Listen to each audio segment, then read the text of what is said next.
안녕하세요. 강서 휴먼 피부과 성주영입니다. 오늘은 많은 사람들이 관심 가져하는 주제인 흉터에 대해서 이야기해 보려고 합니다.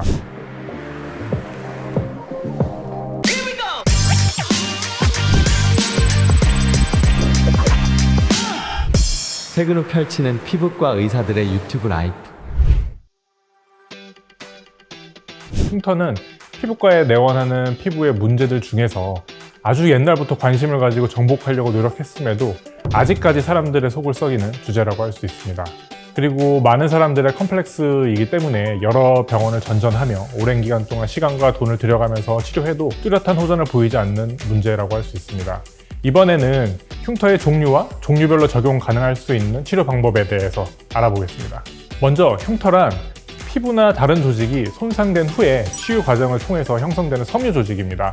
일반적으로 상처가 회복되면서 우리가 원래 가지고 있던 정상적인 피부 대신에 콜라겐으로 이루어진 섬유 조직이 형성되어서 이제 남게 되는데, 이것은 이제 원래 있던 피부랑 구성과 형태가 다르기 때문에 이질적으로 보여서 미용적으로 좋지 않은 모습을 보입니다. 보통 흉터와 색소 침착을 혼동해서 이야기하는 경우가 많은데, 상처를 포함한 염증이 일어난 후에 피부색이 변화해서 붉은기와 색소 침착이 흔히 나타나고, 이는 피부 결의 변화인 흉터와 구분해서 이야기하고 생각해야 합니다. 색의 변화인 붉은기와 색소 침착은 흉터에 비해서 비교적 치료가 쉬운 편입니다.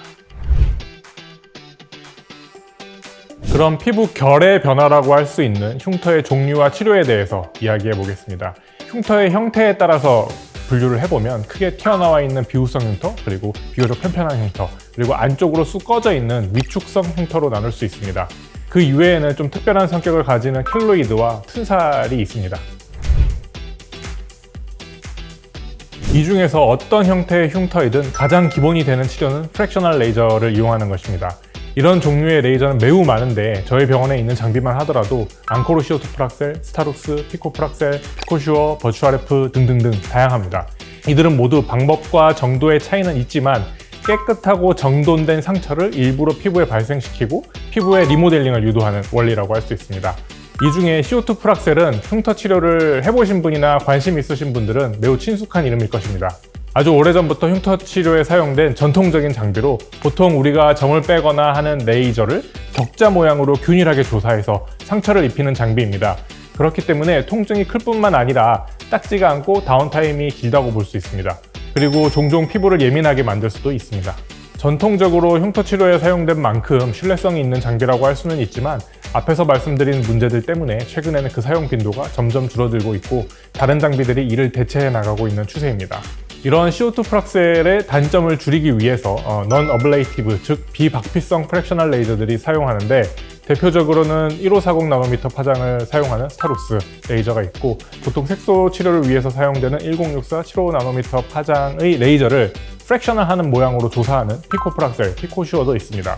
추가로 엄밀히 말하면 레이저라고 할 수는 없지만 저런 격자 무늬로 바늘을 살짝 피부에 찔러 넣고 고주파를 발생시키는 장비인 니들 RF 장비도 사용 중입니다. 흉터 치료의 초창기에는 이제 박피술과 같은 과격한 치료가 좀 더 효과가 있다고 생각했지만, 최근에는 거의 쓰이지 않고 CO2 프락셀과 같은 박피성 레이저들도 점점 자리를 잃고, 최근에는 비교적 다운타임이 짧은 레이저들을 여러 번 조사해서 치료하는 것이 추세가 되어가고 있습니다. 프랙셔널 레이저들의 마취, 통증, 다운타임 등 각 장비의 실제 시술 방법과 치료 경과에 대해서 이야기해보면, 흉터와 모공을 담당하는 장비들의 시술 간격은 모두 한 달 이상의 간격을 추천드립니다. 비교적 피부에 로딩이 많이 걸리기 때문이고 충분히 피부 장벽의 회복 기간이 필요하기 때문입니다. 그리고 정도의 차이는 있지만 대부분은 통증이 있는 시술들이기 때문에 충분히 마취를 바르고 시행하는 것이 좋습니다. 많은 분들이 아시겠지만 CO2 프락셀은 딱지가 않고 보통 1주 정도 지속이 됩니다. 피코 프락셀은 표피에 큰 데미지 없이 고춧가루를 뿌려놓은 것 같은 작은 피멍이 드는데, 이는 한 2-3일 정도 지속됩니다. 스타룩스와 피코슈어, 버추아레프는 시술자의 의도에 따라서 또는 시술 세기에 따라서 다르긴 하겠지만 약간의 홍조가 2-3일 정도 지속되는 것을 기준으로 시행합니다. 앞서 말씀드렸듯이 이런 흉터 레이저들은 필연적으로 약간의 피부 장벽에 손상을 유발하기 때문에 시술 후에 재생크림, 보습크림을 잘 바르면서 피부 장벽을 잘 회복해야 좋은 결과를 가져올 수 있습니다.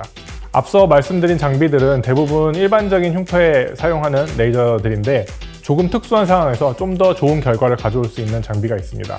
흉터가 만들어진 지 얼마 안 됐을 때는 약간의 붉은기를 머금고 있는 시기가 있습니다. 이 붉은기는 사실 시간이 많이 지나면 저절로 호전되는 경향을 보이지만 아직 붉은기가 있을 때 V빔이라고 하는 홍조 레이저를 흉터 부위에 쏜다면 나중에 프락셀류의 장비를 시행하는 것보다 훨씬 더 좋은 효과를 가져올 수 있습니다. 대신 붉은기가 없는 이미 시간이 많이 지난 상태에서는 큰 의미가 없는 치료이기 때문에 초기에 붉은기가 있는 상황에서만 시술 가능합니다. 특히 여드름 흉터나 튼살이 만들어진 지 얼마 안 돼서 붉은기가 있다면 시행하기 좋습니다.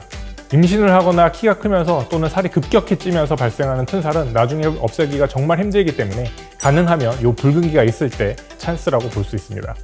지금까지 강서 휴먼 피부과 성재용이었습니다. 감사합니다.